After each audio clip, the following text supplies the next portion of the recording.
विहिरीचं पाणी जिकडे जास्त प्यायलं जातं, जड पाणी वगैरे, तर त्याच्यामध्ये फ्लोराईडचं प्रमाण जास्त असतं. आणि अशा पाण्यामुळे दातांवरती रंग पण म्हणजे असे ब्राऊन स्टेन्स पण, फ्लोरोसिस म्हणतो आम्ही त्याला, ते दिसतात. तो अति पण होता कामा नये. म्हणून लहान मुलांचे जे टूथपेस्ट असतात त्याच्यामध्ये फ्लोराईड जे असतं ते 500 ppm पर्यंत ठेवलेलं असतं.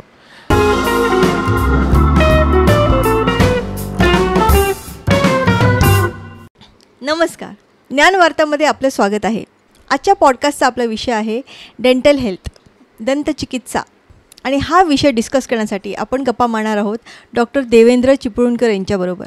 आजच्या बिझी लाईफस्टाईलमध्ये आपण आपल्या दातांची काळजी बेस्ट कशी घ्यावी, मार्केटमध्ये एवढे प्रोडक्ट्स अवेलेबल आहेत, एवढे इक्विपमेंट अवेलेबल आहेत, त्यामध्ये आपण आपल्यासाठी बेस्ट कुठलं चूज करावं, प्लस दातांचं कन्स्ट्रक्शन, त्याची लाईफ, त्याची लॉन्जिटिव्हिटी, ह्या सगळ्या गोष्टी आपण या पॉडकास्टमध्ये डिस्कस करणार आहोत. तर मग चला सुरू करूया. एन्जॉय. नमस्कार डॉक्टर देवेंद्र चिपळूणकर. नमस्कार. ज्ञानवार्तामध्ये तुमचं स्वागत आहे. धन्यवाद. सर, तुमचं थोडं एक शॉर्टमध्ये आम्हाला इंट्रोडक्शन द्याल का? मी डेंटिस्ट आहे, दंतवैद्यक. माझं बोरिवली वेस्टमध्ये दवाखाना आहे. मी गेले 15 वर्ष प्रॅक्टिस करतो आहे. अच्छा. तुमचं डेंटलमध्ये काही स्पेशालिटी आहे? स्पेशालिटी मी BDS केलेलं आहे, बॅचलर ऑफ डेंटल सर्जरी, आणि जनरल प्रॅक्टिस करतो. तर डेंटलमध्ये सर्जरी आणि जनरल दोन वेगळे असतात की is the same thing? See कसं आहे, जनरल प्रॅक्टिस म्हणजे त्याच्यामध्ये स्पेशालिटी प्रॅक्टिस आणि जनरल प्रॅक्टिस याच्यामध्ये थोडा फरक असतो. अच्छा.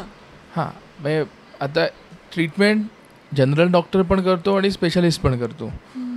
आता काही याच्यामध्ये आपल्याला स्पेशालिस्टची गरज लागते. म्हणजे आता तुम्हाला माहिती असेल की तार लावणारे डॉक्टर दातांवरती, ते कसे स्पेशल असतात. की आता अक्कलदाढ काढायची असेल त्याच्यासाठी बहुतांश वेळेला सर्जरी करून काढाव्या लागतात, कारण त्या पूर्ण वाकड्या वगैरे असतात. त्याच्यासाठी आपल्याला सर्जनची गरज लागते, ते मॅक्झिलोफेशियल सर्जन, ते वेगळे असतात. BDS झाल्यानंतर ते MDS करतात. अच्छा. रूट कॅनल मी पण करतो, आणि रूट कॅनलसाठी माझ्याकडे स्पेशलिस्ट एंडोडॉन्टिस्ट पण येतात. आता आपण मेन विषयावरती वळूया. आपली जी आता लाईफस्टाईल आहे ती थोडी नॉट सो हेल्दी आहे. बदलते. नॉट सो हेल्दी आहे. खूप लोक हेल्दी लाईफस्टाईल जगायला बघतात, पण जेव्हा आपण बाहेरचं फूड खातो तेव्हा ते हेल्दी लाईफस्टाईल निघून जाते. तर आता ह्या लाईफस्टाईल, हेल्दी लाईफस्टाईल साठी जे प्रयत्न करतात ते बाहेरचं खातच नाही. हा, ते पण आहेच. किंवा एक काय ते चिटिंग डे वगैरे काहीतरी, yes yes yes yes yes त्या दिवशी करतात ते. पण ते खूप स्ट्रिक्ट डिसिप्लिन लाईफस्टाईल ती. जसं तुम्ही म्हणाल त्याप्रमाणे की तुम्ही जर अनहेल्दी फूड खाल्लं तर त्याचा दुष्परिणाम हा शरीरावरती होणारच आहे. शरीरावरती होताना दातांवरती पण होणार. जे आता जसं आपण खूप जास्त प्रमाणामध्ये साखर असलेले पदार्थ कंझ्युम केले, आणि सगळ्यात महत्त्वाची गोष्ट असते की जी आपल्याला चूळ भरली पाहिजे कुठची पण गोष्ट खाल्ल्यानंतर, ती जर सवय नसेल तर काय होतं, ही साखर असलेले पदार्थ दातांच्या वरती चिकटतात आणि त्यांचे थर बनायला लागतात. आणि आपल्या तोंडामध्ये वेगवेगळ्या प्रकारचे बॅक्टेरिया असतातच, त्याच्यामध्ये त्यांच्यासाठी ते पोषण बनतं साखर. हे जे अतिसाखरवाले पदार्थ असतील किंवा अति थंड, अशा सगळ्या गोष्टी आहेत, त्याच्यापासून संरक्षण देण्याचं काम हे दाताच्या वरती इनॅमलच्या लेअरचं आहे. जो आपल्याला दात पांढरे जे दिसतात, तो दाताचा सगळ्यात पहिला लेअर जो असतो इनॅमल, त्याच्यामुळे दिसतं. त्याच्यामुळे तो जवळजवळ 1.5 ते 2 मिलीमीटर एवढा जाड असतो. आणि त्याची जी काठिण्यपात आहे, म्हणजे जो हार्डनेस जो आहे तो खूप जास्त आहे. म्हणजे जर आपण त्याची तुलना केली तर आपण साधारण हिऱ्याबरोबर करू शकतो. एवढं हार्ड असतं. पण हे बॅक्टेरिया जे आहेत ते अन्न आपलं जे दाताच्या वरती समजा राहिलं असेल, जे ब्रशने बरोबर साफ झालं नाही, किंवा आता हे गोड पदार्थ आहेत जे चूळ भरून ते निघाले नाहीत, ते दातावरती चिकटून राहिलेत, त्याच्यावरतून ते ॲसिड तयार करतात. आणि हे इनॅमलला ॲसिडने छोटी छोटी छिद्र पडतात आणि हळूहळू ती मोठी होतात. हाई प्रोसेस जी आहे ही तुमच्या फ्रिक्वेन्सीवरती पण आहे.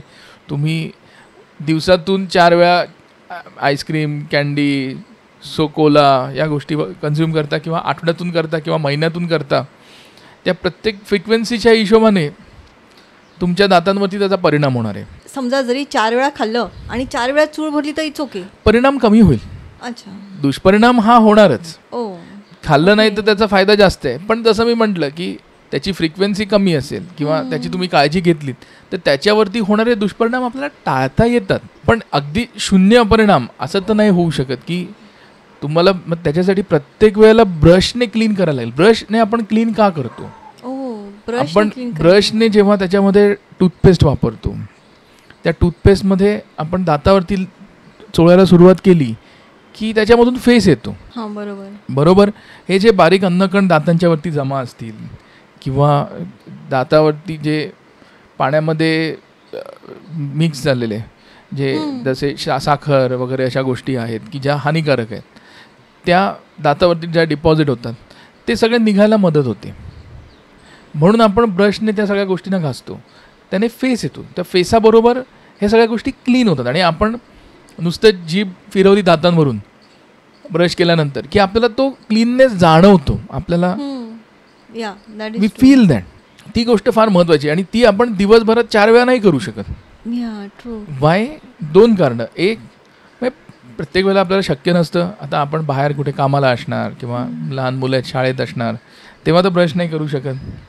घरात तसंही दिवसातून 2 वेळा ब्रश करणं म्हणजे लहान मुलांना त्यांच्याकडून करवून घेणं हे म्हणजे खूप मोठं टास्क आहे. तर त्याच्यामधून आपण प्रत्येक वेळेला खाल्ल्यानंतर ब्रश करायचा एवढं होणं पहिली गोष्ट म्हणजे खूप कठीण आहे. आणि दुसरी गोष्ट त्याच्याबरोबर ही आहे की जसं आपण म्हणतो की इनॅमल खूप घट्ट आहे, कडक आहे, जाड आहे, पण आपण सारखं त्याला घासत राहिलं तर ते झिजू शकतं. एका दिवसात नाही झिजणार, पण अशीच जर सवय दिवसातून 3, 4, 5 वेळा ब्रश करायची जर 30-40 वर्ष असेल तर 30-40 वर्षामध्ये हे ते नक्की झिजून जाऊ शकतं. अच्छा. त्याच्यामुळे आपल्याला त्याला अति पण त्रास द्यायचा नाही आहे, पण साफ पण व्हायला पाहिजे. ह्या दोन्ही गोष्टी ब्रशिंगसाठी फार महत्त्वाच्या असतात. आणि बाकी आपल्या ह्या सगळ्या गोष्टी ज्या आहेत त्यांचे शरीरावरती दुष्परिणाम होतातच. ओबेसिटी येणारच जर तुम्ही अति शुगर, कोला आणि यांच्यामुळे आतड्यांचे विकारही होऊ शकतात. कारण त्याच्यामध्ये जे ॲसिड आहे तुमच्या शरीरामध्ये, ॲसिड आणि परत ऑलरेडी आतमध्ये ॲसिड असतं अन्न पचण्यासाठी, त्याच्यामध्ये मिक्स होऊन तुम्हाला त्रास देणारच आहे. सो तसंही ते हानिकारकच आहे. त्याच्यामुळे त्याचा जितका कमीत कमी वापर जितकं रोखणं नक्कीच चांगलं. आता जे आपण फूड एलिमेंट्स खातो म्हणजे चपाती भाजी वटेवर आपले जे जनरल, त्यामध्ये असे कुठले फूड्स आहेत का जे ॲक्च्युली टूथच्या हेल्थसाठी हेल्प करतात? डेफिनेटली. त्याच्यामध्ये सगळ्यात महत्त्वाची असतात ती असतात फळं. फळामध्ये शुगर असते ती नाही. बघा कसं आहे, फळांमधली शुगर जी आहे ती आणि जी प्रोसेस केलेली शुगर आहे त्याच्यामध्ये फरक आहे. हां, दॅट्स ट्रू. कारण फळांमध्ये आणि त्या साखरेमध्ये पण वेगवेगळे म्हणजे आपण जास्त खोलात शिरलो तर फळांमध्ये जी शुगर असते त्याला आपण म्हणतो फ्रक्टोज, आणि जी ऊसापासून जो आपण काढून साखर बनवतो ती असते सुक्रोज. त्याच्यामध्ये बेसिक त्यांच्या आतमधल्या केमिकल स्ट्रक्चरमध्ये फरक आहे. आणि पाण्यामध्ये मिक्स झाल्यानंतर जे त्याचा जो एक चिकटपणा येतो तो फळांमधल्या साखरेमध्ये नसतो, कारण ते पाण्यासारखंच आहे. त्याच्यामध्ये असं वेगळेपणा काही नसतो. दातावरती तसं लेअर तयार नाही करत, स्टिक नाही होत. म्हणजे तुम्ही एक तुम्हाला सगळ्यात बेकार जर गोष्ट कोणती असेल तर ते मेंटॉस तुम्ही बघितलं असेल. मेंटॉस खाल्ल्यानंतर दातावरती चिकटतं. तुम्ही कधी खाऊन बघितलं नसेल तर खाऊन बघा एकदा एक्सपिरियन्ससाठी. ओके. खूप चिकट असतं ते. फळं आणि कच्च्या भाज्या, सॅलड ह्या ज्या गोष्टी असतात ते खाताना कसं आहे आपल्या दातांचा एक एक्सरसाइज पण होतो. म्हणजे कसं आहे तुम्हाला चावायला लागतं. आता त्याच्यामध्ये जे प्रोसेसिंग जास्त केलेलं असतं, फॉर एक्झाम्पल पाव असेल जो असा पटकन लगदा होतो, त्याच्यामध्ये आपल्या दातांना काही एक्सरसाइज नाही आहे, जास्त आपल्याला चावायला लागत नाही. त्यामुळे अशा गोष्टी ज्या असतात ना त्याच्यामुळे आपल्याला तसा काय फारसा दातांच्या दृष्टिकोनातून काय फारसा फायदा होत नाही. दातांचं जडणघडण म्हणजे जे आहे ते आपण जेव्हा दात बाहेर येतात त्यावेळेला ऑलरेडी पूर्ण झालेलं असतं. समजा तुमच्या शरीरामध्ये कॅल्शियमची कमतरता वगैरे असेल, तुम्ही कॅल्शियम घेऊन तुम्ही दात जर कमजोर असेल तर त्यांना अजून त्यांना बळकट करू शकत नाही. त्यांना बळकट करण्यासाठी एक सगळ्यात सोपा उपाय जो आपल्याला सगळे लहान असल्यापासून दाखवते तो आहे ब्रश करणं दिवसातून 2 वेळा. हा सगळ्यात महत्त्वाचा उपाय आहे. कारण त्याच्यामध्ये एक मोठा कंटेंट महत्त्वाचा फॅक्टर असतो, तो असतो फ्लोराईडचा. आता हे फ्लोराईड जे आहे हे दातांमध्ये होणाऱ्या कॅव्हिटी आहेत त्या होऊ नये रोखण्यासाठी खूप आपल्याला मदत करतो. सो व्हाईट प्रकार आहे फ्लोराईडचा जो टूथपेस्टमध्ये असतो तो? नाही, असं काही नाही. व्हाईट किंवा जेल किंवा त्याच्यावरती कसं आहे, तुमच्या टूथपेस्टच्या खोक्यावरती लिहिलेलं असतं ह्याच्या आतमध्ये काय काय आहे. Fluoridated toothpaste. येस. तर तिकडे त्याच्यामध्ये एक सगळ्यात महत्त्वाचा फॅक्टर असतो, तो असतो फ्लोरिडेटेड. आणि ह्या फ्लोराईड पण किती प्रमाणामध्ये पाहिजे ते पण स्पेसिफाय केलेलं असतं. 1000 ppm फ्लोराईड, 1000 ppm पार्ट पर मिलियन. कारण फ्लोराईडचा अतिरेक पण चांगला नाही, कारण त्याच्यामुळे आपल्या हाडांवरती दुष्परिणाम होतात. विहिरीचं पाणी जिकडे जास्त प्यायलं जातं, जड पाणी वगैरे, तर त्याच्यामध्ये फ्लोराईडचं प्रमाण जास्त असतं. आणि अशा पाण्यामुळे दातांवरती रंग पण म्हणजे असे ब्राऊन स्टेन्स पण, फ्लोरोसिस म्हणतो आम्ही त्याला, तेही दिसतात. तो अति पण होता कामा नये. म्हणून लहान मुलांचे जे टूथपेस्ट असतात त्याच्यामध्ये फ्लोराईड जे असतं ते 500 ppm पर्यंत ठेवलेलं असतं. पण नॅचरली अकरिंग फ्लोराईड जे पाण्यात येतं आणि आपल्या टूथपेस्टमध्ये येतं त्यामध्ये काय फरक आहे का? पाण्यामध्ये जे फ्लोराईड आहे ते काम करतं सिस्टीम, म्हणजे तुम्ही पिता ते शरीरामध्ये जातं. मिनरल्स आपल्या शरीराला गरजेची असतातच, फ्लोराईडचं असं पण बाकी असतं. पण जेव्हा टूथपेस्टमध्ये जे आहे ना ते लोकल काम करतं. तुम्ही 2 मिनटं ब्रश करता, 120 सेकंद ब्रश करणार, बरोबर, ते दातांवरती 120 सेकंदच दातावरती असणार आहे. त्याच्यानंतर चूळ भरल्यानंतर ते जाणार, जे एक्सेस आहे ते निघून जातं. बरोबर. आता तुम्ही म्हणालात की मी अर्धा तास ब्रश करते, तर त्याचा तुमच्यावरती दुष्परिणाम होऊच शकतो ना, कारण ती 2 मिनटं म्हणजे 2 मिनटंच करणं गरजेचं आहे. आपल्या टीथच्या हेल्थवरती टूथब्रशचा केवढा इफेक्ट? फार महत्त्वाचं आहे की आपण टूथपेस्ट आणि टूथब्रश ह्या 2 गोष्टी ज्या आहेत ह्यांचा आपल्या दातांवरती खूप परिणाम आहे. जसं मगाशी मी म्हणालो की 2 मिनटं म्हणजे 120 सेकंद, माझ्यासाठी ही 2 मिनटं फार महत्त्वाची आहेत. म्हणजे तुम्ही 2 मिनटं म्हणजे चला मी 2 मिनटात आलो, असं 2 मिनटामध्ये तुम्ही 15 मिनटं ब्रश केलं तरी तुमच्या शरीरासाठी किंवा तुमच्या दातांच्या आरोग्यासाठी ते चांगलं नाही आहे. कारण आपण दाताच्या वरचं इनॅमल जर जास्त घासलं तर ते झिजणार. ओके, जर आपण कमी घासलं आणि तुमचे दातच जर स्वच्छ नाही झाले तरी त्याच्यामधून कॅव्हिटी होणार. त्याच्यामुळे 2 मिनटं 120 सेकंद ही जी वेळ आहे, आयडियल जी आहे, ही ऑप्टिमम म्हणतो आपण ज्याला, की ज्याच्यामुळे नुकसान पण नाही होणार आणि आपल्याला जास्तीत जास्त फायदा आपल्याला त्याच्यामधून मिळेल, याच्यासाठी सेट केलेली आहे. त्याच्यामध्ये असं काही म्हणजे आपण बेसिकली सायंटिफिकच आपण असं म्हणू की आपण करायला सांगितलं हां करायचं म्हणून, असं नाही आहे. ते त्याच्यामागे कारण आहे. कारण तुम्ही ब्रश तुमचा कसं आहे, जेव्हा तुम्ही टूथब्रश वापरणार सगळ्यात महत्त्वाचं म्हणजे तो प्रत्येक कोपऱ्यामध्ये पोचला पाहिजे. 2 दातांच्या मधल्या फटी, हिरड्या, ह्या फार महत्त्वाच्या जागा असतात ज्या तुम्ही वरच्यावरती ब्रश करणार तर त्या साफ होत नाही. अशा जागा असतात की जिकडे टूथब्रश पण नाही पोचत. अशा ठिकाणी आपल्याला फ्लॉस वापरायला, तुम्हाला माहिती आहे डेंटल फ्लॉसबद्दल, एक थ्रेड असतो जो मेडिकलमध्ये मिळतो. एक असं पॅकेट असतं बघा व्हाईट कलरचं, तो आपण रीलमधून काढतो. आपल्याला 1.5 फूट काढायचा असतो तो एका वेळेला आणि दोन्ही हाताच्या तर्जनीवरती बांधायचा आणि मध्ये जो धागा राहील त्याने 2 दातांच्या मधून त्याला वर खाली केला की काही अडकलेलं असेल तर ते त्याच्याबरोबर निघून येणार. मग हे फ्लॉसिंग रोज करायला लागतं? फ्लॉसिंग आयडियली रोज केलेलं चांगलं. अच्छा. पण जसं शक्य असेल त्याच्याप्रमाणे अधूनमधून केलेलं तरी चालू शकतं. ज्यांना जे कॅव्हिटी फिलिंग केलेली आहेत, कॅप बसवलेल्या आहेत, ह्यांच्यासाठी दररोज केलेलं खूप चांगलं, त्याच्यामधून आपल्याला रिझल्ट येते की पुन्हा नवीन होणाऱ्या कॅव्हिटी आपण रोखू शकतो. ज्यांची हिस्ट्री आहे की आता ज्या माणसांना कधीच काही कॅव्हिटी, कधीच डेंटिस्टला दाखवायला लागलं नाही, अशी चांगली काळजी ऑलरेडी घेतलेली आहे त्यांच्यासाठी रोज फ्लॉसिंग नाही केलं तरी काही फारसा फरक नाही पडणार.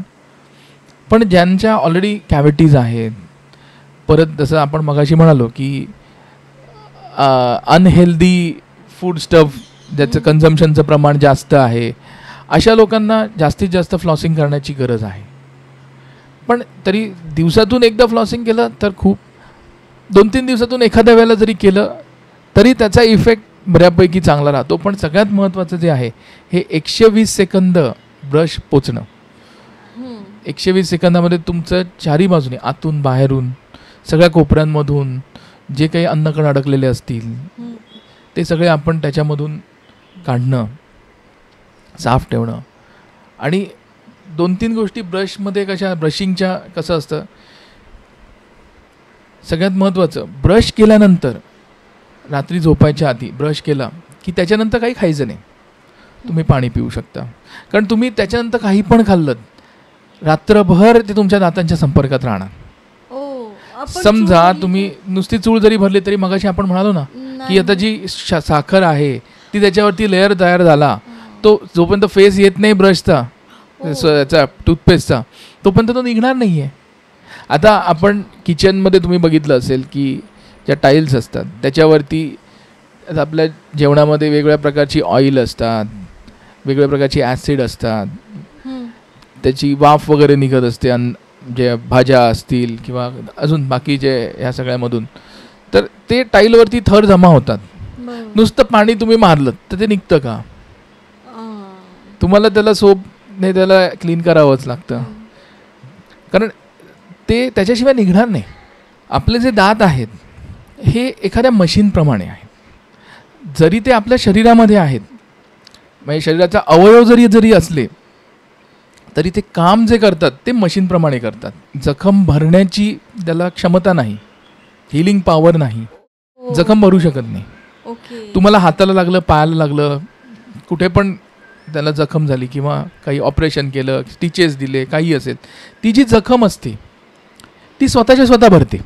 पण दातांना झालेली जखम स्वतःच्या स्वतः दात भरून नाही काढू शकत. दात अर्धा तुटला असेल किंवा दातामध्ये खड्डा झाला असेल, तो तुटलेला भरून नाही येऊ शकत. त्याच्यामुळे काय होतं की आपण जेव्हा ब्रश करतो आणि किंवा आपण ज्या गोष्टी वापरतो त्या आपल्याला त्यांची मशीनप्रमाणे काळजी घेणं हे गरजेचं असतं. डॉक्टर, मार्केटमध्ये एवढे वेगवेगळ्या प्रकारचे टूथब्रश अवेलेबल आहेत, आता कसं डिसाईड करायचं की कुठला टूथब्रश ॲक्च्युली काम करतो? मार्केटमध्ये बऱ्याच प्रकारचे टूथब्रश, टूथपेस्ट अवेलेबल आहेत. टूथब्रश जे आहेत ते वेगवेगळ्या आकाराचे, त्यांचे ब्रिसलचे टेक्स्चर आहेत ती वेगळी आहेत. ह्याच्यामधून आपल्यासाठी योग्य निवडायचा कसा, हा खूप तसं बघायला गेलं तर कठीणच प्रश्न झालेला आहे.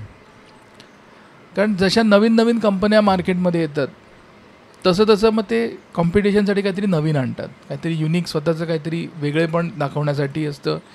काही याच्यामध्ये की जे पूर्वी जे होतं त्याच्यापेक्षा आज नुकसान कसं कमी होईल, जास्तीत जास्त त्याच्यामधून आपल्याला फायदा कसा मिळेल, जे आपण ब्रश करतो त्याचा, त्या दृष्टिकोनातून त्यांना डिझाईन केलेलं पण असतं. रिसर्च आहे त्याच्यामागे. पूर्वी आपल्याकडे 3च पर्याय असायचे, सॉफ्ट, मीडियम की हार्ड. सगळ्यात जास्त लोक मीडियम वापरतात, मीडियम चूज करतात.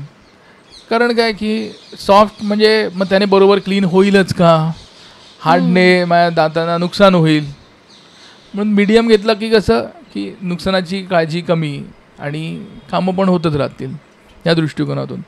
पण त्याचा आपल्याला 100% फायदा नाही होत. हार्ड ब्रश हा नक्कीच नुकसानच करणारा आहे, कोणालाही रेकमेंड करत नाही. हार्ड ब्रश हा मी फक्त जी कवळी असते ती घासण्यासाठी रेकमेंड करतो. काही लोकांचं असं असतं की हार्ड ब्रश वापरल्यानंतर त्यांना सॅटिस्फॅक्शन मिळतं ब्रश केल्याचं, पण त्याच्यामध्ये ते दाताच्या वरचं इनॅमल जे आहे ते घासून त्याचं नुकसान करतात, ते त्यांना कळत नाही. आणि एक छोटीशी गोष्ट सांगतो याच्यामध्ये की जर आपण जास्त घासलं, आपण अशी अपेक्षा करतो की आपण जास्त चांगल्या प्रकारे क्लीन केले तर जास्त व्हाईट दिसतील दात, पण तसं नसतं. तुम्ही दाताला जास्त घासलात तर तुमचं इनॅमलचा लेअर कमी होणार आहे. ते इनॅमल पातळ झालं तर त्याच्या आतमधले पिवळे जे लेअर आहेत ते दिसू लागतात. त्याच्यामुळे दात पिवळे पडल्यासारखे वाटतात. तुम्ही जोरात घासून दात सफेद होत नाही.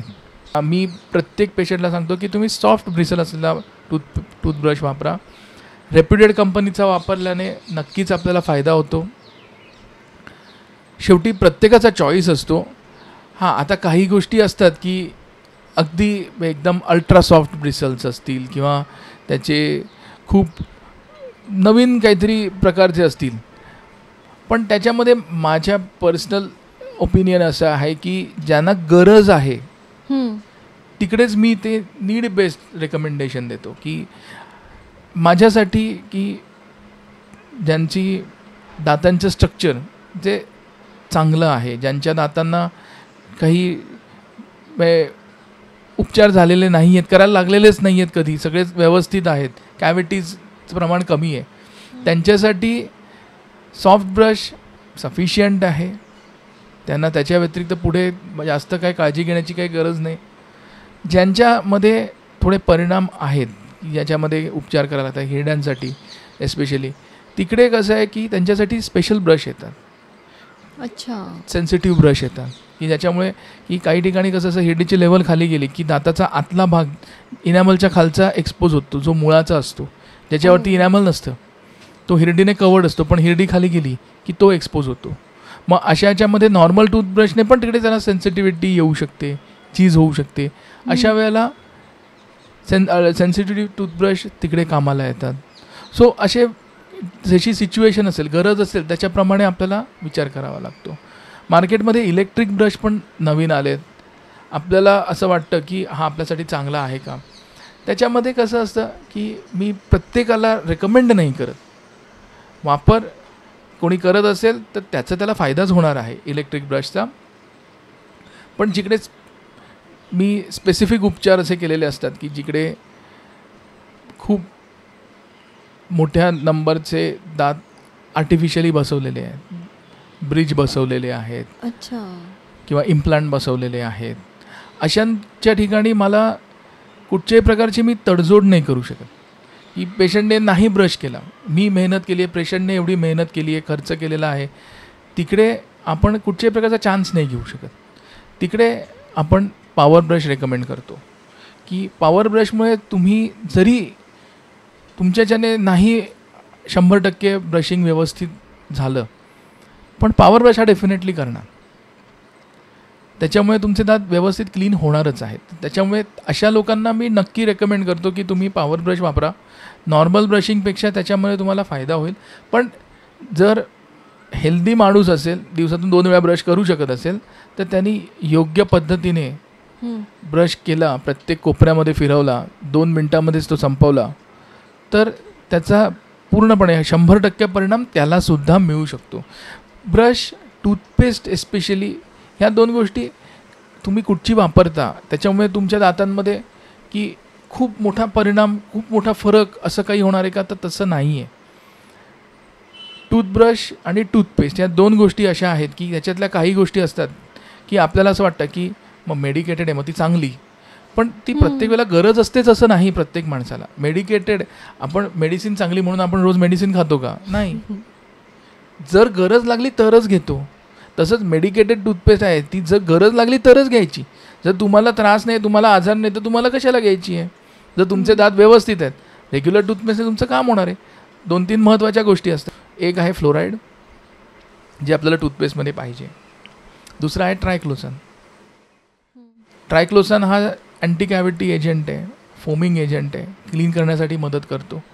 आणि तिसरा जो नवीन आलेला आहे, म्हणजे नवीन नाही आहे, पण टूथपेस्टमध्ये युजली आता यायला लागला रेग्युलरली, तो आहे झायलिटॉल, म्हणजे शुगर सबस्टिट्यूट. पूर्वी साखरेचं प्रमाण असायचं, आता शुगर फ्री टूथपेस्ट आहे 99. पूर्वी वेगळी शुगर फ्री टूथपेस्ट काढायला लागायची, कारण टूथपेस्टमध्ये शुगर असायची. सो आता झायलिटॉल असल्यामुळे ऑटोमॅटिकली तुमची शुगरचा कंटेंट गेला, तुमची टेस्ट पण बिघडत नाही आणि तुम्हाला त्याच्यातून रिझल्ट पण चांगला मिळतो. जनरल 90% लोकांसाठी ह्या टूथपेस्टने काम होतं. आता आपले जे टूथ प्रॉब्लेम्स आहेत त्याच्यामध्ये रेड सिग्नल्स काय तुमच्या अकॉर्डिंग? कसं असतं की पेशंटच्या साईडने एकच रेड सिग्नल असतो, दात दुखतोय. बरोबर. पण दात दुखण्या इतका खराब होईपर्यंत आपण थांबलो तर आपल्याला त्रास होणार. पण आपण जर आधीच ओळखलं की हा दात खराब होऊ शकतो, हा त्रास देऊ शकतो आणि त्याची ट्रीटमेंट केली तर त्रास झाला तरी खूप लिमिटेड राहील, खूप कमी राहील. आणि आपण कुठची पण गोष्ट असेल की जो मोठा डॅमेज आहे तो आपण आधी जर उपाययोजना केली तर तो रोखू शकतो. ह्याच्यासाठी सगळ्यात महत्त्वाची गोष्ट असते ती म्हणजे खाताना अडकणे.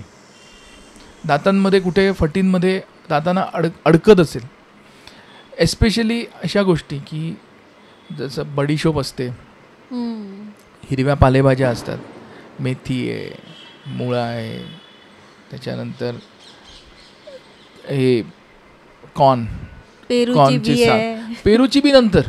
अच्छा, हे सुरुवातीला. ओके. कारण दातामध्ये फक्त छोटंसं होल झालंय, ते साईडने ते ह्या गोष्टीच अडकतात त्याच्यावरती. आणि जेव्हा ते होल मोठं होतं मग पेरूची बी जाऊन अडकते आणि दात तोडते. कारण ती खूप कठीण असते आणि ती जोरात चावली जाते. तो दात आतून ऑलरेडी पोकळ झालेला असतो. पण तो पोकळ होण्यापूर्वी जेव्हा छोटंसं छिद्र, म्हणजे आता फॉर एक्झाम्पल एक टेबल आहे, ह्याचा कोपरा जर याचा लॅमिनेट निघाला आहे आणि जर तो शार्प राहिला तर तुमचा कपडा पण एखादा त्याच्याबरोबर खेचून घेतो. तसं हा दात एखाद्या कोपराचा त्याचा खड्डा झाला असेल, कॅव्हिटी झाली असेल, कॉर्नचं साल असतं त्याच्यावरचं, ते मेथीचं साल, हे मेथीचं पान जे असतं, कोबी, बडीशोप, अशा गोष्टी बरोबर तिकडे खेचल्या जातात. कधी कधी कांदाचं साल वगैरे अशा गोष्टी पण खेचल्या जातात.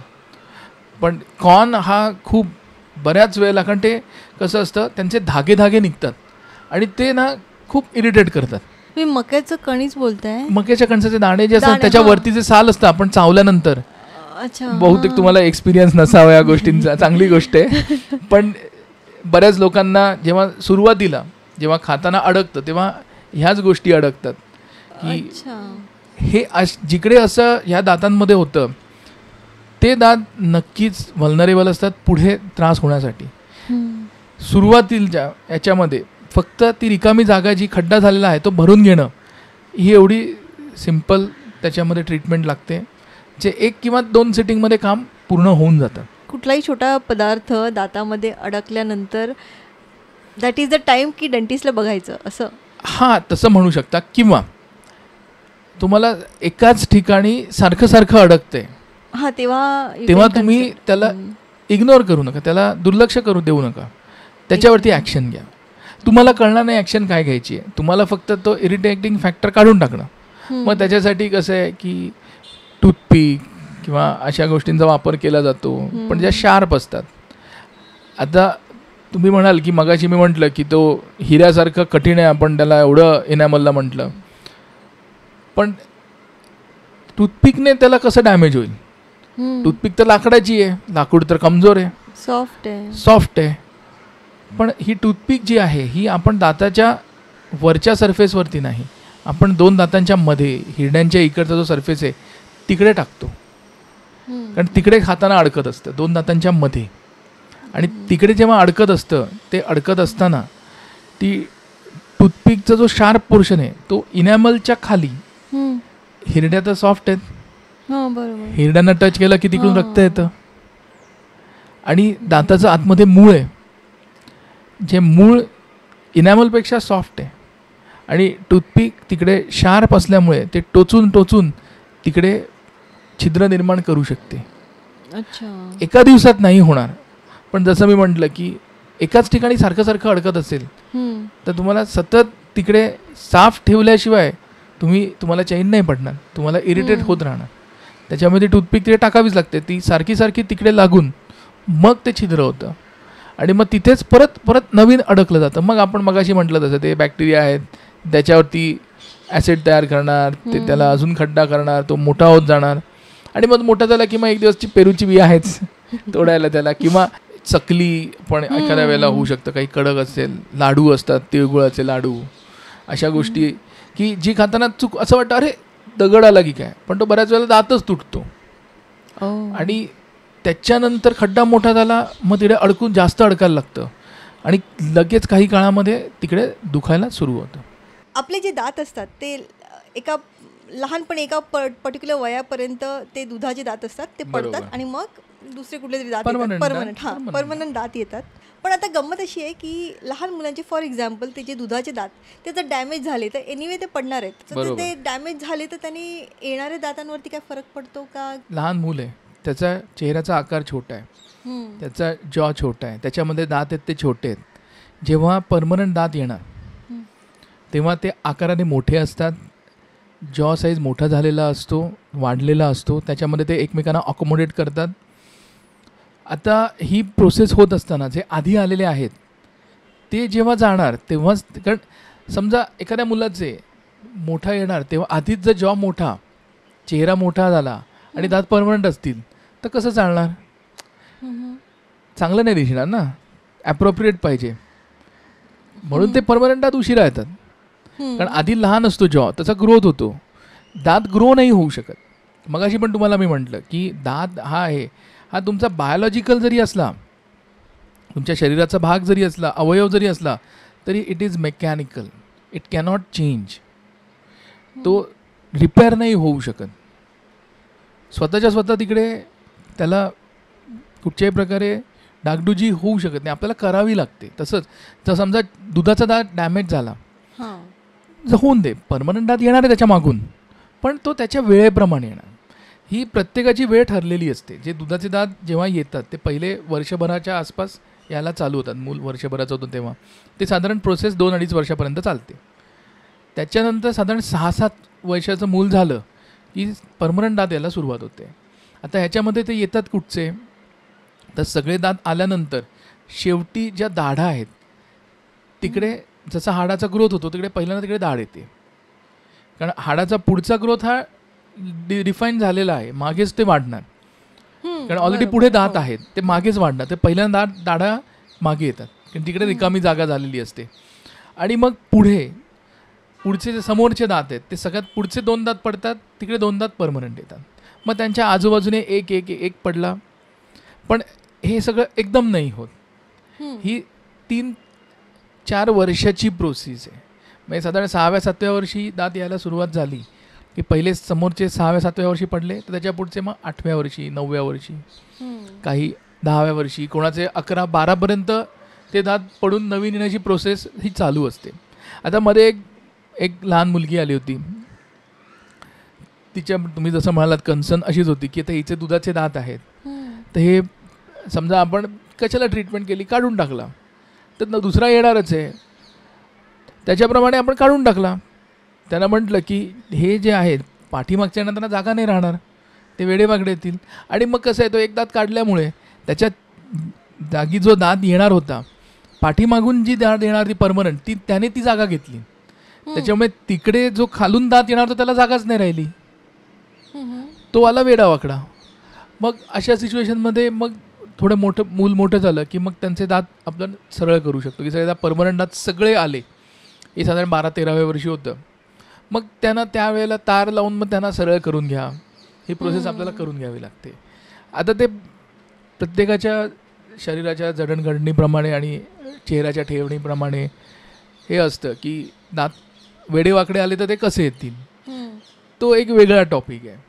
त्याच्यामध्ये लहान मुलांची डेव्हलपमेंट, त्यांची तार कशी लावायला लागणार नाही लागणार ते आपल्याला वेगळं बघायला. पण जेव्हा दात खराब असणे आपण काढतो, तर त्याच्यानंतर त्या वेळेप्रमाणे समजा जसं मी म्हटलं की काही दात 7व्या वर्षी पडणार आहेत आणि तो 5व्या वर्षी खराब झाला आणि तिकडे दुसरा आपण त्याला नाही सेव्ह केला किंवा आपण काढून टाकलं तर दुसरा घेणारच आहे, एवढा काही फरक नाही पडणार. पण जो दात 11व्या वर्षी पडणार आहे आणि तो 5व्या वर्षी खराब असेल तर तुम्ही त्याला सेम मोजपट्टी नाही लावू शकत.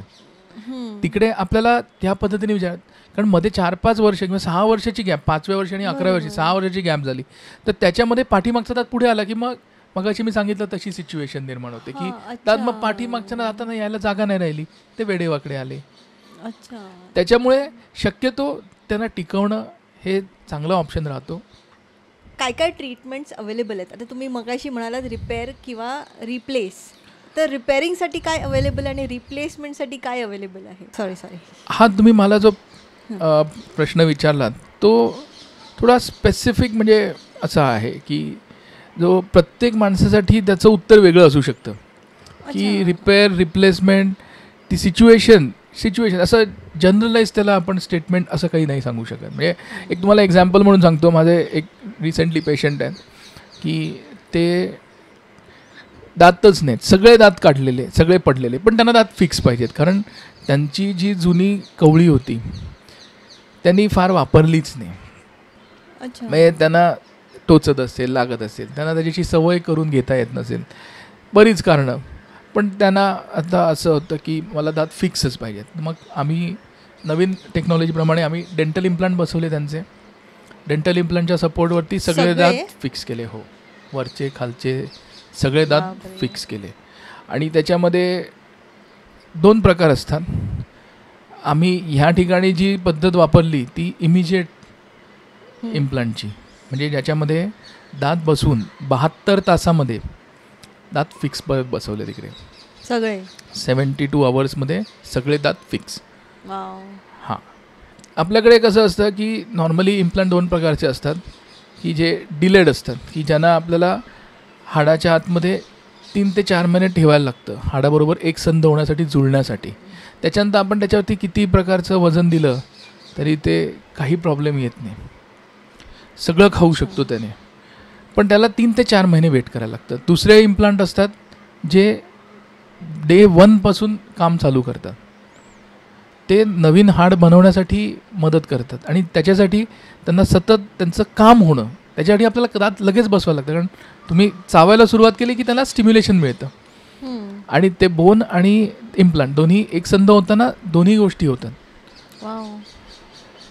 पण त्याच्यासाठी ते 72 तासाच्या आतमध्ये बसवणं माझ्यासाठी कंपल्सरी असतं. आणि दोन्ही म्हणजे फायदे होतात त्याच्यामध्ये. पेशंटला लगेच इमिजिएटली दात फिक्स मिळतात. बरोबर. आणि माझ्यासाठी पण एक ते 72 तासाचं चॅलेंज असतं की 72 तासामध्ये हे कंप्लीट होणं गरजेचं आहे. कारण नंतर मग कसं थोडा त्याचा परिणाम होऊ शकतो. त्याच्यामुळे ते करणं त्याचा एक फायदा होतो. पण सगळ्यांना तशी करायची गरज असतेच असं नाही. आता जिकडे फक्त सुरुवातीला छोटी छोटी छिद्रं झालेली आहेत त्यांना तिथल्या तिथे रिपेअर करणं हा सगळ्यात बेस्ट ट्रीटमेंट. की ती एकदम छोटं असेल तेव्हा फक्त तेवढ्या दाताच्या पुरतं फिलिंग करून आपलं काम होतं. अपॉइंटमेंट 1 किंवा 2, पण आपल्या साईडने डिले झाला की मग ती गोष्ट पुढे जाते. मग आपल्याला नाही कळलं, नाही त्रास झाला म्हणून आपण दुर्लक्ष केलं.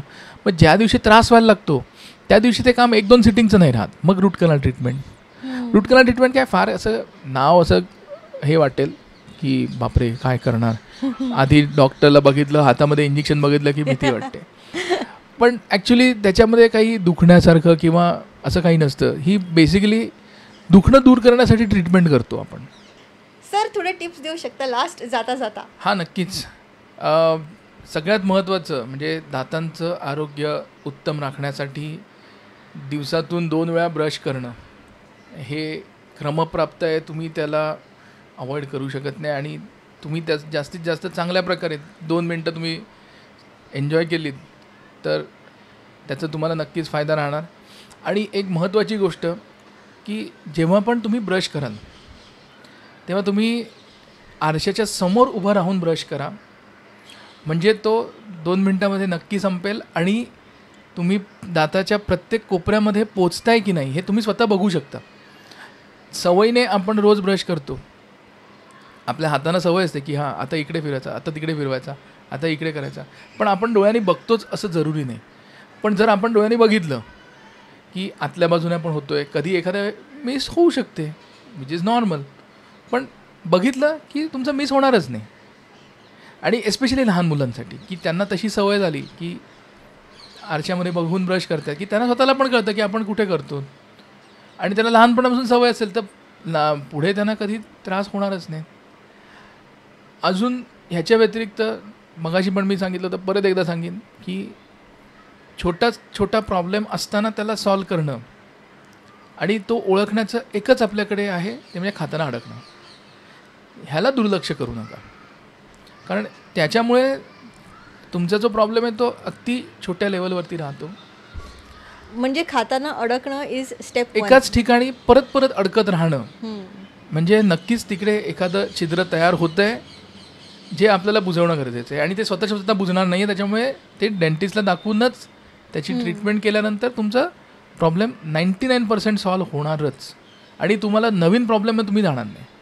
आणि पूर्वी कधी एखादा दात काढलेला असेल किंवा कुठे काही ट्रीटमेंट राहिली असेल तर त्याला प्रायोरिटी बेसिसवरती आणून ती पूर्ण करून घ्या. दाताचं पूर्ण स्ट्रक्चर, माझ्या दृष्टिकोनातून दाताचं पूर्ण स्ट्रक्चर 32 दातांचं एकत्र सलग असेल तर ते जास्तीत जास्त काळ दीर्घकाळ टिकतील. आता काही लोक असतात जे ब्लेस्ड असतात की ज्यांचे आयुष्यभर 32 दात त्यांच्याबरोबर असतात, मरेपर्यंत त्यांच्याबरोबर असतात. पण सगळे जरी नसले तरी ज्यांचे दात दुसरे बसवलेले असतात अशी पण मी बरीच व्यक्ती बघितल्या आहेत की शेवटपर्यंत त्यांच्याबरोबर 32 दात होते. भले काही आर्टिफिशियल, काही मी दिलेले असतील, काही त्यांचे असतील, पण त्यांनी पूर्णपणे आनंद घेऊ शकतात जीवनाचा, अन्नाचा. आणि शेवटी आपण करतो सगळं कशासाठी? पोटासाठीच करतो. सो त्याच्यामुळे ते पोटाला जे अन्न मिळणार आहे ते चांगलं कसं राहील आणि त्याच्याबरोबर आपण जे खातो त्याचं पण आपल्या शरीराला कसा फायदा होईल त्याच्यासाठी दात हा सगळ्यात महत्त्वाचा फॅक्टर आहे, आणि त्याची काळजी तर आपल्याला घ्यायलाच पाहिजे. ओके, थँक्यू व्हेरी मच आमच्या पॉडकास्टवरती आल्याबद्दल. वेलकम. धन्यवाद. वेलकम. आमचा हा एपिसोड जर तुम्हाला आवडला आणि तुम्हाला काहीतरी नवीन शिकायला मिळालं तर आपल्या फ्रेंड्स आणि फॅमिलीबरोबर नक्की शेअर करा. तुमचा फीडबॅक आमच्यासाठी खूप महत्त्वाचा आहे, त्यामुळे कमेंट सेक्शनमध्ये आम्हाला फीडबॅक द्यायला विसरू नका. आम्ही अशीच इंटरेस्टिंग गेस्ट घेऊन आणि इंटरेस्टिंग विषय घेऊन दर आठवड्याला येणार आहोत, त्यामुळे आमचं चॅनल सबस्क्राईब करायलाही विसरू नका. तर मग भेटूया पुढच्या आठवड्यात अशाच एका नवीन गेस्टबरोबर. Thank you for watching. धन्यवाद.